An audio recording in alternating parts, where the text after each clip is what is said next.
Hello and welcome to our wasmCloud community call for May 27th. I'm going to kick us off with kind of a POC. Very, very, very POC, emphasis on all the POC, but it's kind of fun.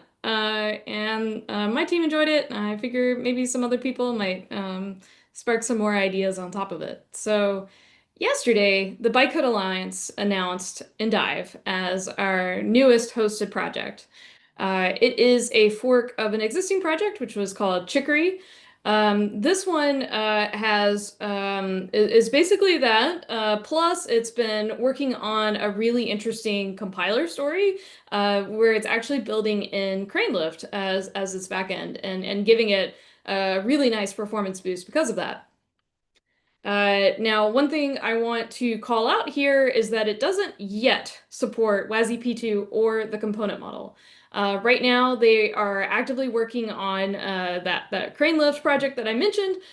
There's also additional spec conformance work that needs to happen before they start on anything else, including further WASM GC support and a couple different other types of alignment. However, it is pretty cool to use, and you can build something with it today. And it's got this cute little site.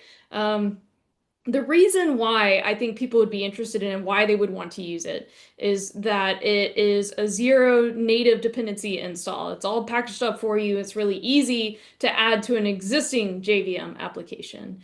And it brings in all of those cool properties from WebAssembly, like being able to write a component in WebAssembly or in Rust, compile it to WebAssembly, and then run it inside your Java application. So I think for the most part, this project will interest people who have things like large Java monoliths or they're using serverless frameworks like Vertex. So I wanted to take it through its paces, and I created this project called Endive Host. And what it is a wasmCloud host written in Java running on top of the Endive WebAssembly runtime. So unlike our Rust host, which embeds wasmtime, this one embeds Endive.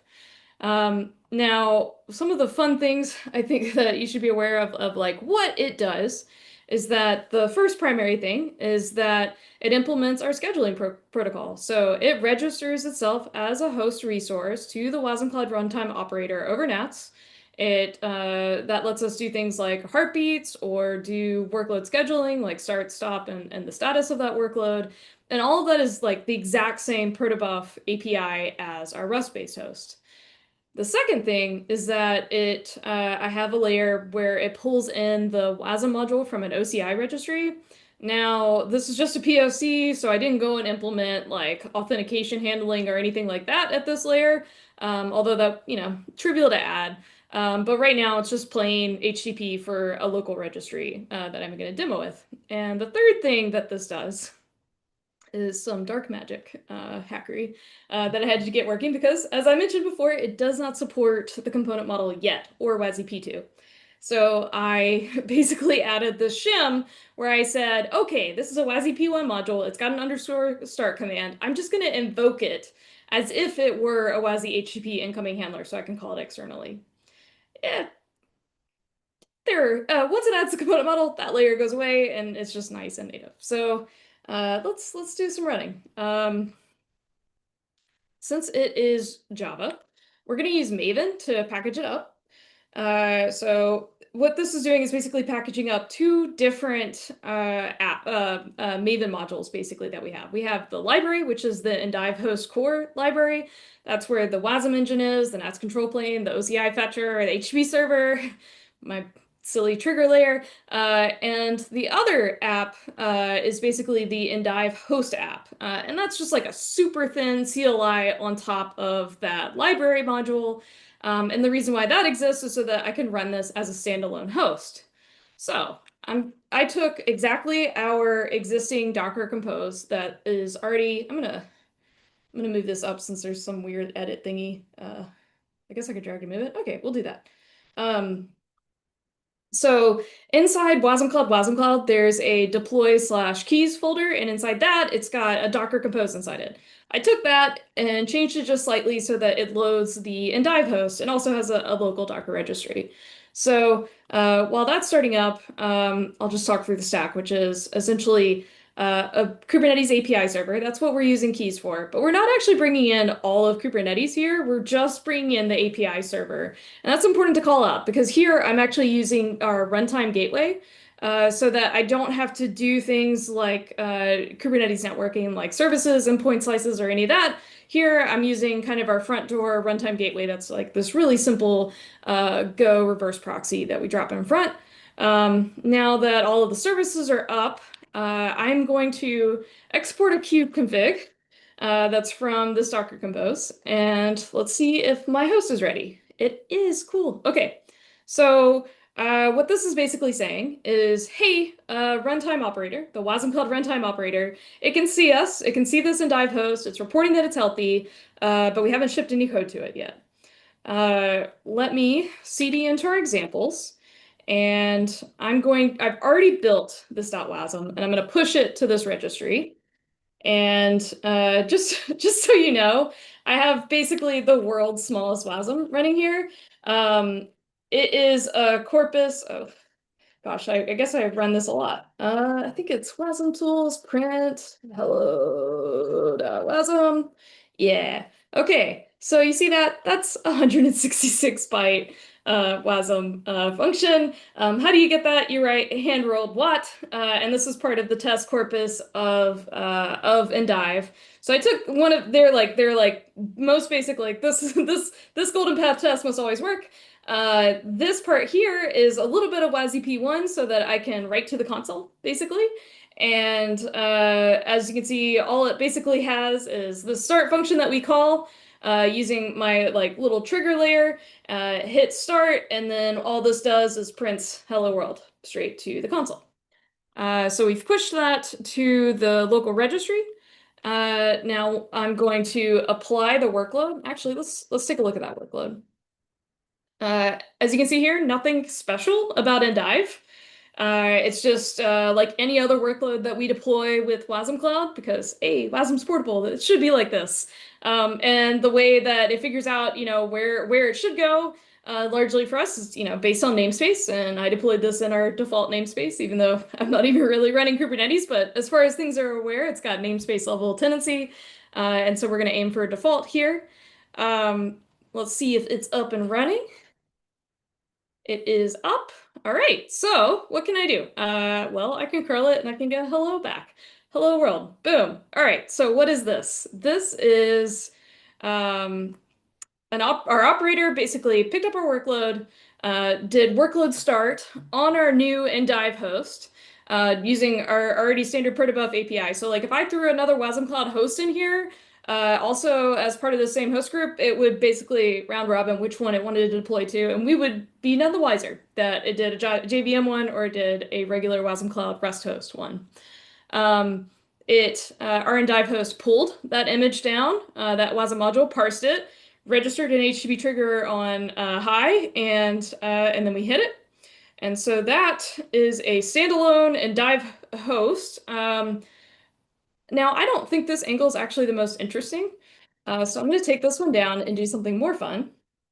So that's if you just wanted to run in like existing clusters today, drop it in for wasmCloud. But I think the main reason why somebody would be excited about using Endive is that they are probably already leaning into existing frameworks or they already have legacy JVM applications, and they basically would like to extend them or potentially even do a strangler pattern on them to start whittling away at their Java code base and start moving towards languages like Rust. And this gives them a really great path to do that. So if I go in here and I go to the Vertex demo, this is going to show it with the Eclipse Vertex framework, which is basically a way to write serverless Java functions all inside one JVM.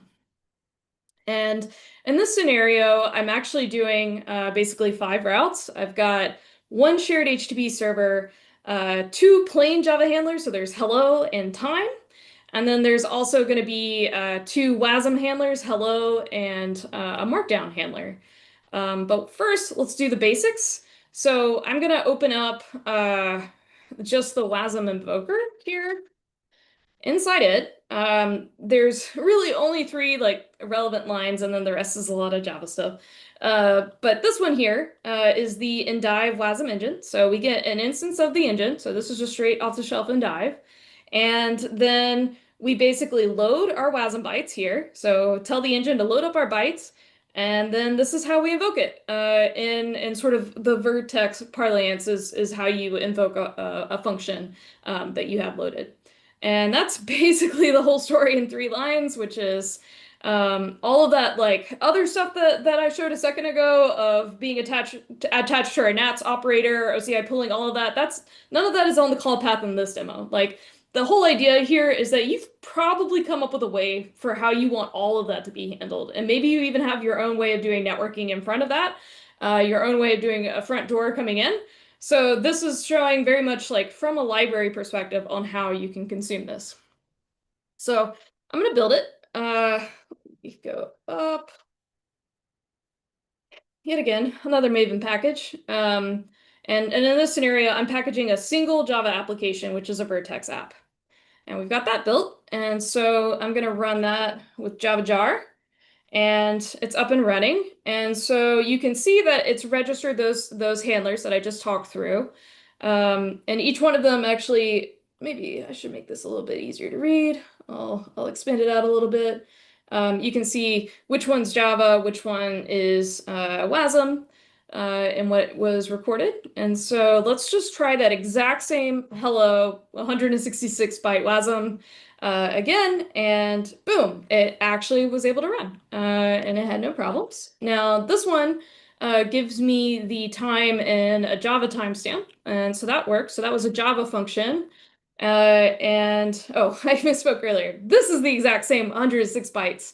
The equivalent Java version of that is this endpoint, and you got to do /wasm first to get the 106 bytes. So hello world works. We've got kind of the basics going.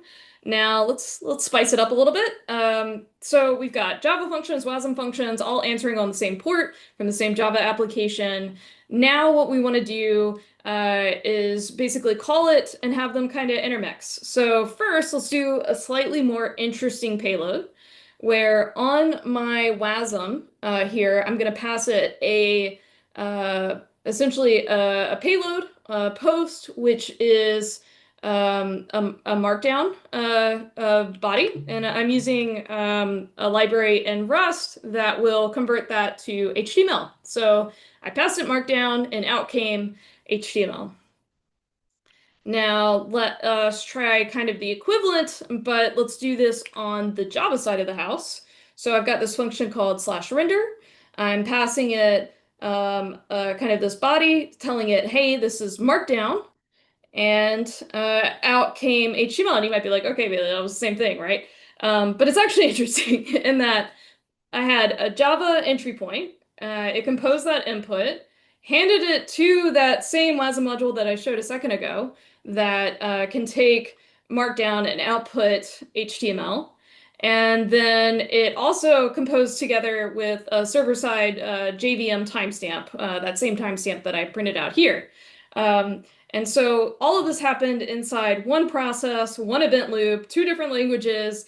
And as you can see, the WASM side here, just like any other WASM, it's fully sandboxed. And probably more importantly, the Java function is none the wiser that it was talking with WebAssembly. And from the outside, you don't see any difference, right? It's just another serverless function that you're able to call. And that is basically the embedded story. Any questions on that?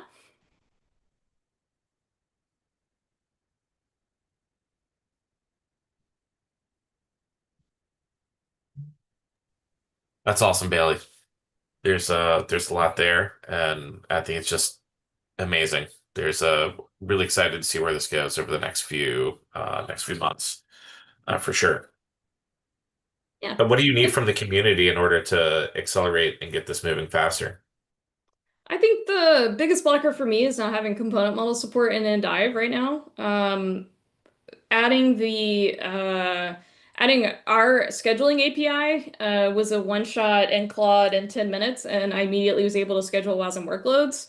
The tricky bit that required, some tinkering was basically faking it as a WASI HTTP incoming handler, as a P2 handler. And yeah, if it had full component model support and WASI P3, I think that would be really awesome because it would be able to take advantage of all the other ecosystem tooling that we've been building out, and really nice language bindings, potentially as well. That way you can write one API once and then have SDKs for free for Java and every other language. Yeah. Is there a place where folks can go to get involved?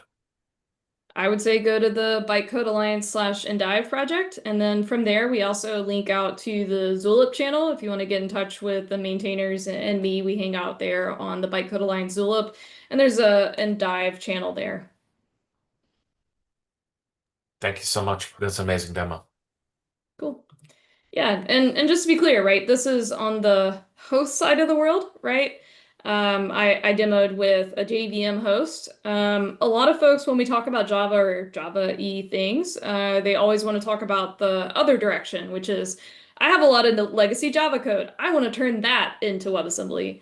For that, I recommend folks check out GraalVM's web image. It is open source compiler that basically has native image AOT already built into it. And so you can basically take a JVM app and compile it to GraalVM's native image ahead of time compiler, and then tell it to use the WASM tool, and that will emit a WASM outside. Of course, yet again, doesn't fully support the component model yet. But I hung out with the technical lead on that project at KubeCon. Was that March? That was March. In March, and we together were able to get WASI HTTP, GraalVM web image output working. He showed it to one of his engineers, and one of his engineers is like, I would change this, of course. But the fact that we were able to get something working really quickly felt pretty awesome. So I think they too are another community or ecosystem if folks are interested. It's open source, and they would definitely be interested in expanding out their support there. They are also in the prioritizing WebAssembly 3.0 completeness, just like Endive. But once they make it far enough along, I think they're gonna look towards that next. It's amazing. Thank you so much, Bailey. Cool. What's next on the agenda? Is it Eric? I actually have another demo. Is YOLO. that Let's cool? go. Yeah. Okay, all right. Let me tear this bad boy down. That one's kind of easy because I guess I control C out of Java and that's it. All right. I got a window staged somewhere here. This one. Yeah. Okay. Share my screen again. Okay. So we've got a PR up here on wasmCloud. Um, this one. Oh, why are you failing? Hmm. Chicken and egg. I had to make runtime updates. I need to land that independent. So basically, I revved us to use the latest WASI-OTel RC2. Victor had some really awesome suggestions and the PR and I've already demoed this on the community call on this new example that I had added. But he had some good call outs on how we can like simplify and refactor it. So I went ahead and did that as well as part of this one. I'm going to break this up into two PRs. I already have it broken up into two commits, so that's easy peasy. But let me just demo you where I'm at here. So I'm gonna run wash dev off of this, which is using WASI-OTel release candidate 2.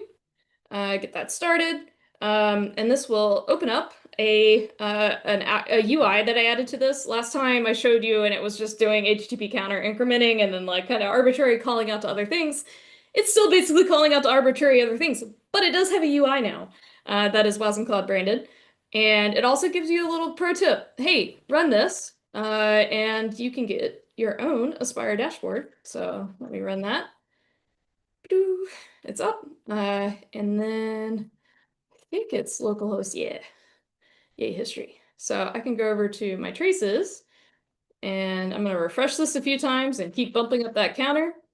It's going to produce a bunch of spans. And now I can see them over here, running, and then I can look at and inspect my OTel data. But the other thing that I wanted to highlight here is that one of the changes that we've landed over the past week is actually doing prefixing for a lot of these types. Previously, we just had things like git container kind of bare, and that could cause some problems. Like if somebody else has an implementation for git container, like we have a competing blob store plugin, then how do you know which one was who? Some of them were even more generic, like write data, like, yeah, somebody's probably going to implement that function too at some point. So this prefixes all of our WASI APIs and wasmCloud APIs that we've implemented via host plugins and done it with the WASI dot whatever its package is prefix. And so now you get pretty nice handling and OTel around that. And like I said, this thing kind of arbitrarily does go out, write things to a blob store and bump a key value. So if anybody wants to make this demo cuter by actually doing something that kind of looks like real work, that's a good place to make it better, but I didn't go for that. I just wanted to get us on the latest RC2, show off basically having that new prefixing that I'd added. And then this one last thing, which is this is your main handler function now, which is basically here. Just handling basically the call, handling that request, and otherwise not much in it. And the other interesting stuff, like all these different helpers are in their own like capability-oriented files. So you've got one for Blob Store, you've got one for managing your application config, one for doing our key value increment counter helper, which is kind of a dumb thing. The metrics helper specifically was the one that I wanted to get fixed up. But yeah, that's kind of where that one's at. So I got a little bit more to do, cook that one a little bit more, but yeah, just thought I wanted to give an update. Questions on that one? I mean, did you just Steve Jobs this? Oh, just one Nah, more thing. nah, I think I probably should have inverted the order because I think the Vertex thing is pretty freaking cool. I had to do some pretty nasty hackery to make that all the way there, but that one was pretty cool to show. That was awesome. Thank you. What's next on the agenda, Eric? Are you up next? I believe so. And I don't have any nasty hackery, unfortunately, but I do have some docs pages I want to highlight. So I'll share here.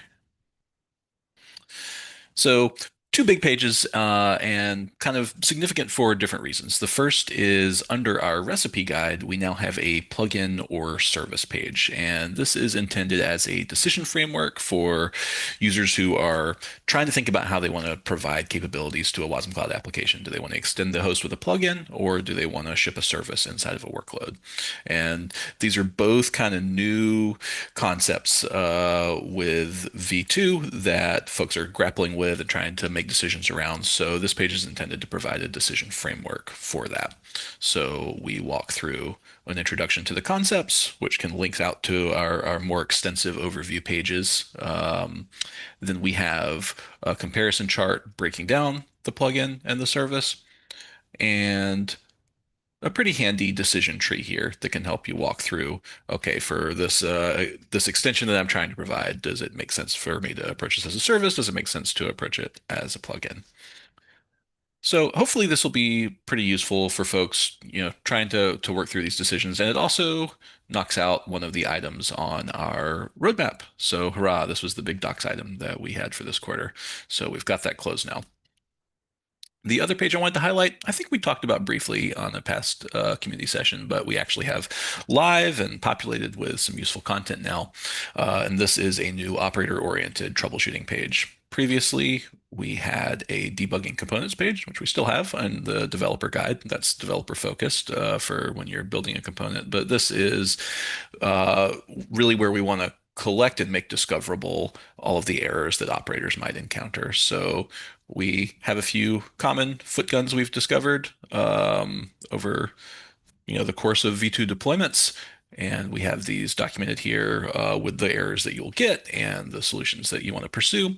And this is also very, very much a living document, even more so than perhaps the rest of the docs. This is where we really want to bring in anything that you hit that you think is going to be a common issue. If you're running into some error that seems mysterious, that's a great thing to bring to the wasmCloud Slack, so we can talk through it and try to document it in this way to make it really easy for other users to find on a search and be able to resolve. So hopefully these will be useful to folks. Any questions about either of these pages?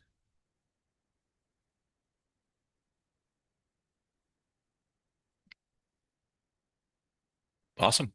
Hope folks find those helpful. Yeah, we love it, Eric.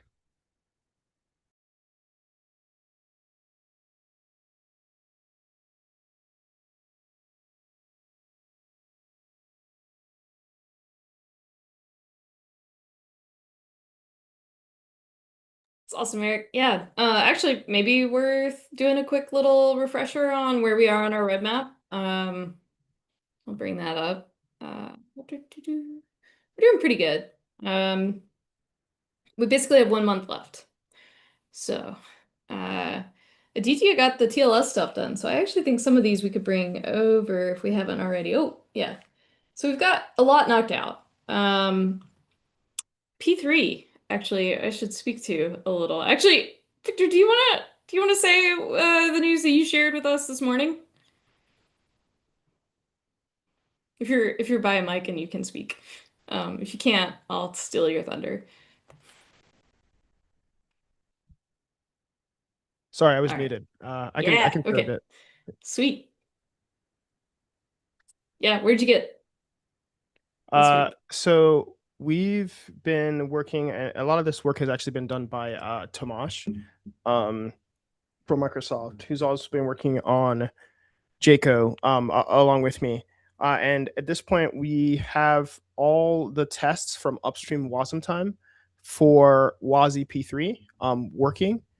And actually, they're released as of right now. So JCO version 120 is out, and this includes a new package called Preview Three Shim. For those who are familiar, this is just like Preview 2 Shim, but it is a shim for using P3, essentially WASI interfaces with P3 components. Now, to be clear, you can't yet create a P3 component from JavaScript with ComponentizeJS and Starling Monkey. That's actually on the way and coming soon. It's actually possible right now, but it's not polished, as in there's more work that needs to be done on the Starling Monkey side and then merged into the new ComponentizeJS, which is actually fully in Rust. It's like a Rust rewrite.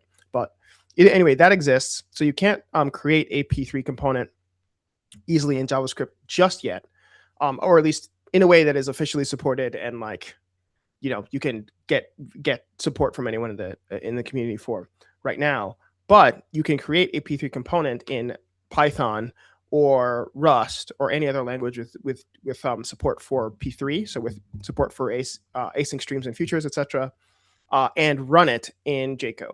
So that, and by running in JCO, that means run JCO bindgen, JCO transpile on that WASM binary, the guest binary, and get a JavaScript module, an ES module that you can run for right now in Node.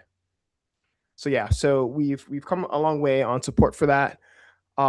We still have some more tests to sort of hammer out and make sure are not broken. But yeah, at this point, it's a pretty big milestone. Yeah. So yeah, I heard you say 46 out of 46 tests. Yeah. For the yes, for the WASI test upstream in WASM time. So there are a lot of tests in there, a lot of HTTP tests, as one might imagine. So that's pretty exciting. And I saw the comment in chat about folks using QuickJS.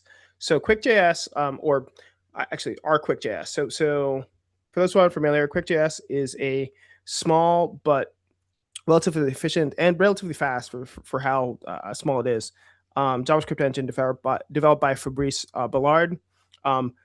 There is a fork of that work sort of a blessed fork, let's say, like before they forked, they sort of talked about it, called QuickJS NG, which is QuickJS new generation. That is actually the basis for our QuickJS, which is a Rust sort of binding that is around the underlying C code base.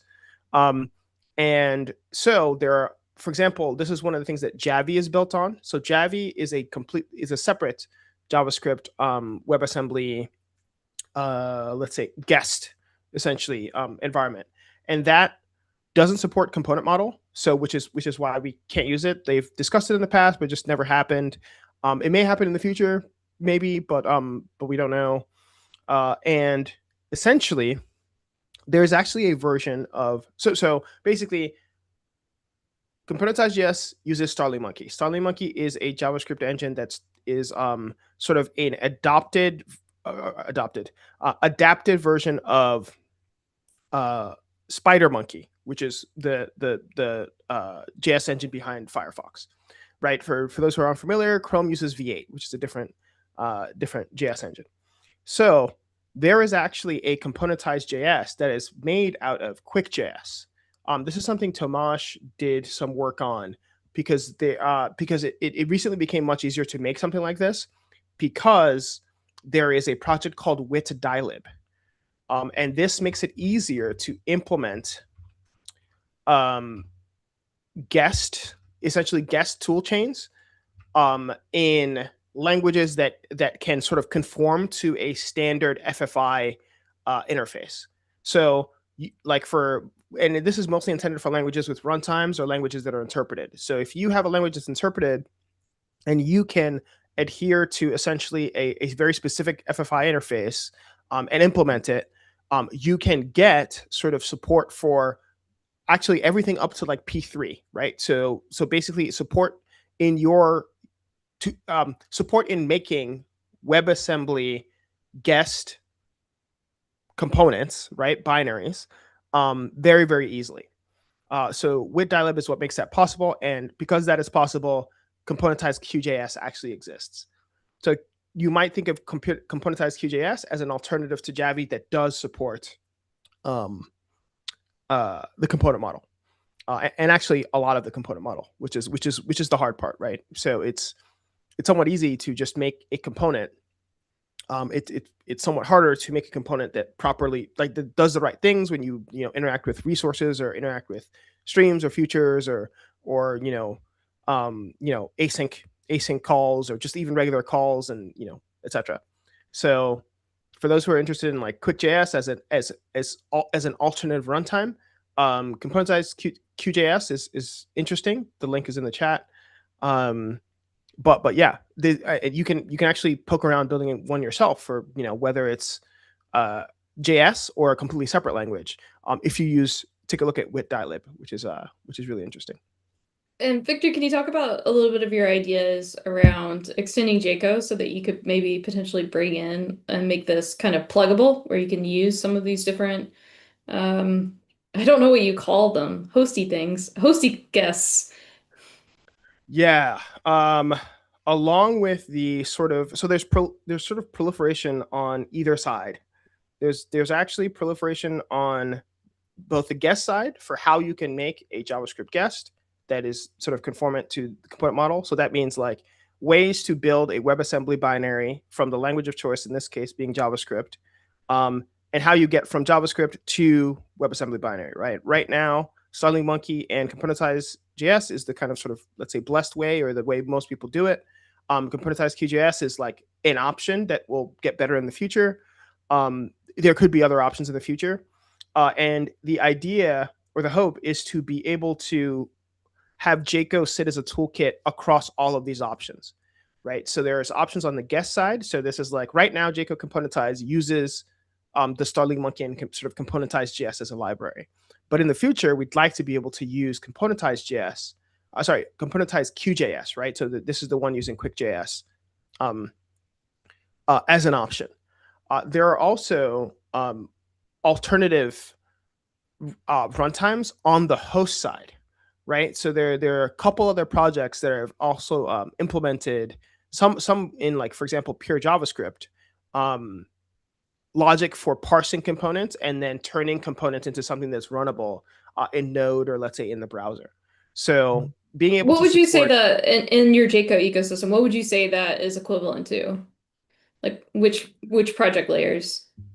Oh, okay, so I would say the host side alternatives are equivalent to JCO transpile.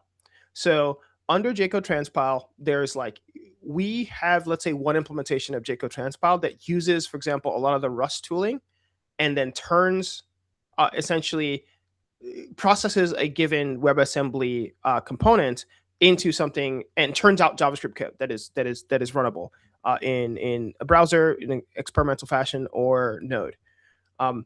There are other projects that do the same thing, so they will also take in a WebAssembly component and convert that component to something that is runnable in a browser or a Node context, but they do it slightly differently.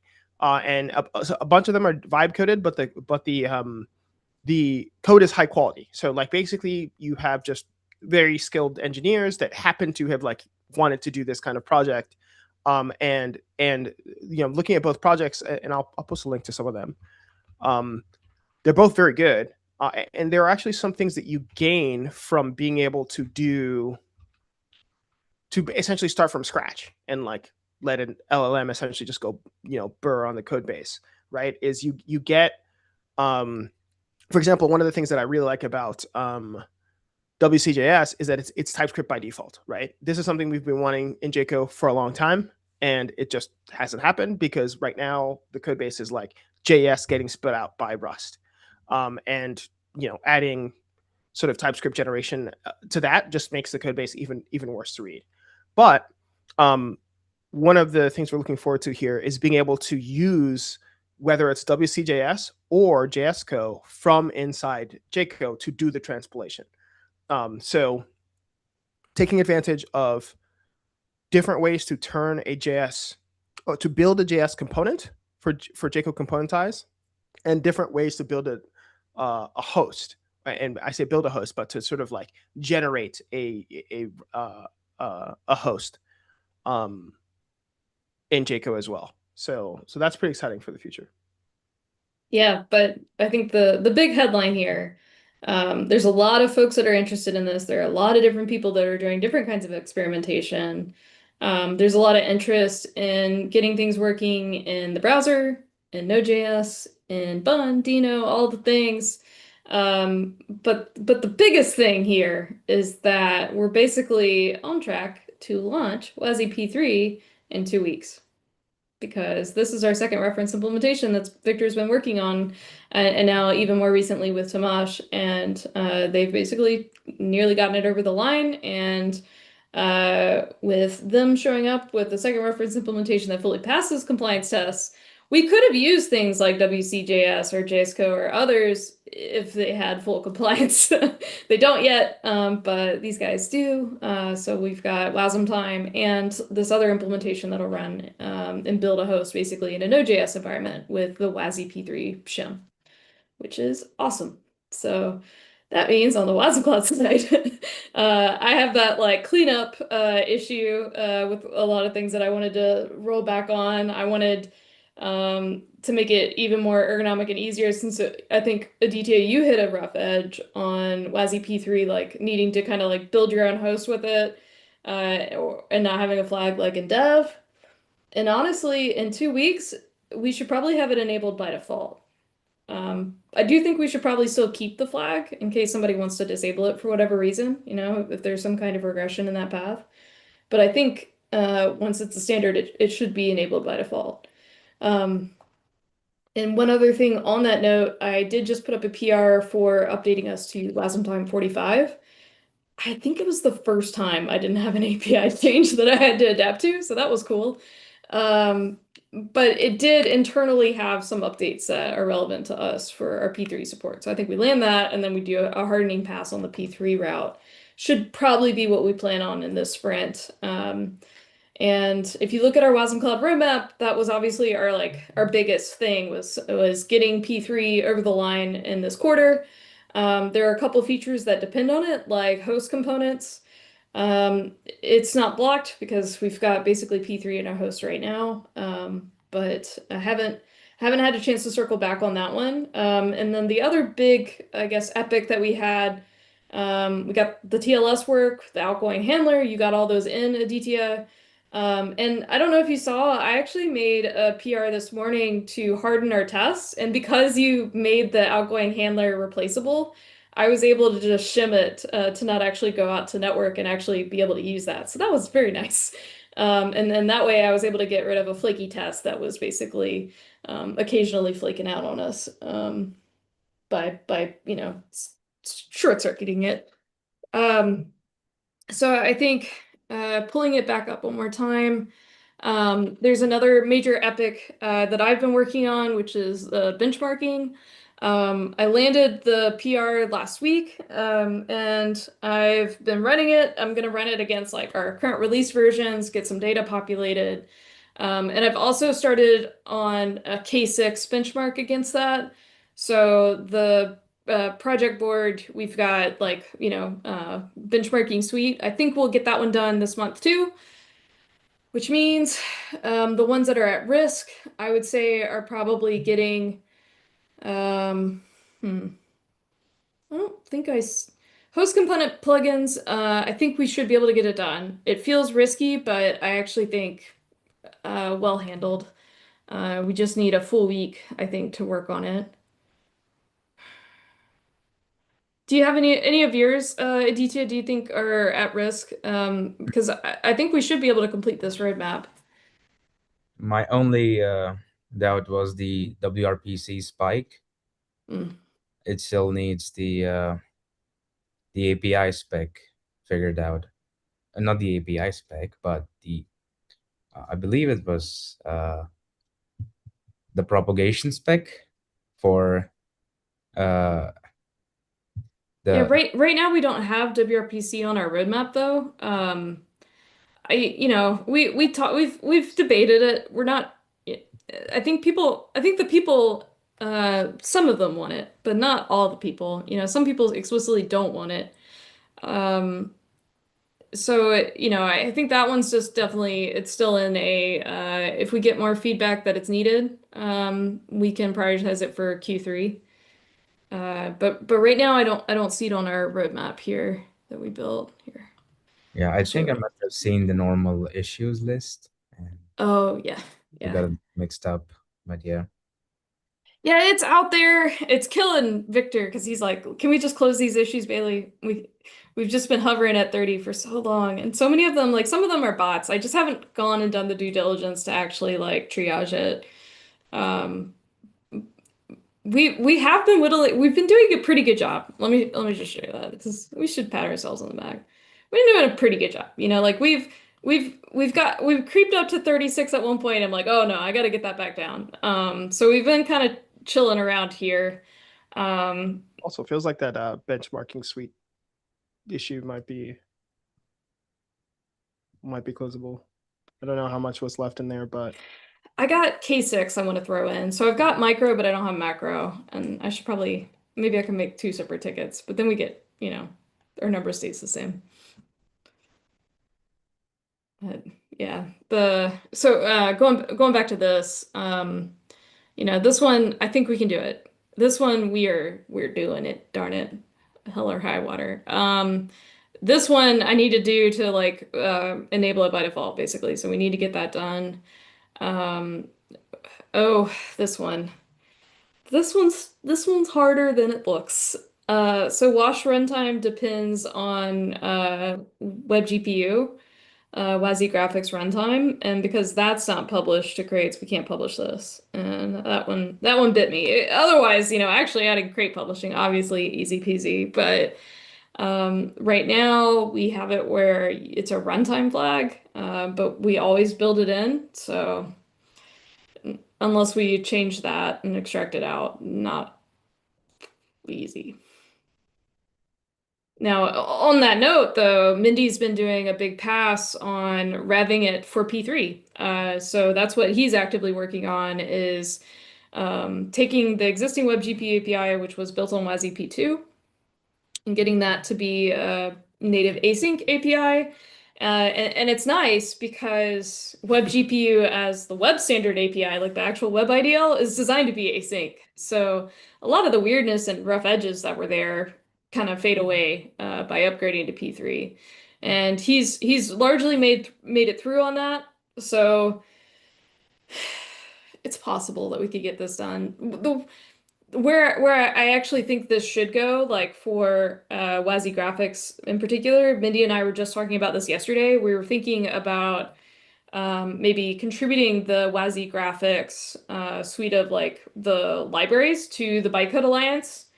And then also having a way to build that in with WASM time. Obviously, we didn't want to go and do the WASM time work while we were still changing the API, but I think with the native async API and the WebGPU API having not changed in a couple years, really, is super stable. It might be a good time to make that change. Anyways, we might not hit that one. It's not the end of the world. Oh, hey, I did this. Oh, wait, no, I didn't. Dang it. Yes, no, I did it. Okay. Yeah, that one's done. We've done, I did all the CI hardening stuff. So I think we're complete there. Yeah. Anyways, we're close. We're really close.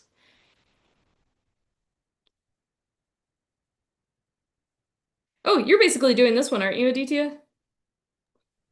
Pretty much, yeah. But Cool. I'm Okay. not sure about the pooling that we have set up for the sockets plugin. There's Yeah, not much there. yeah, The answer is there's not much there. Hence also, I got more work. We got more work. yeah. But If I find time, I think I should be able to help out with a few of these observations that you mentioned in the socket implementation, the issue. So hopefully, yeah, I saw you're in there deep. So cool. Anybody else have any items or anything else they want to talk about? I think we're out of things now.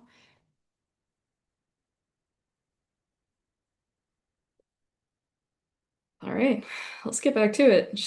Let's ship P3.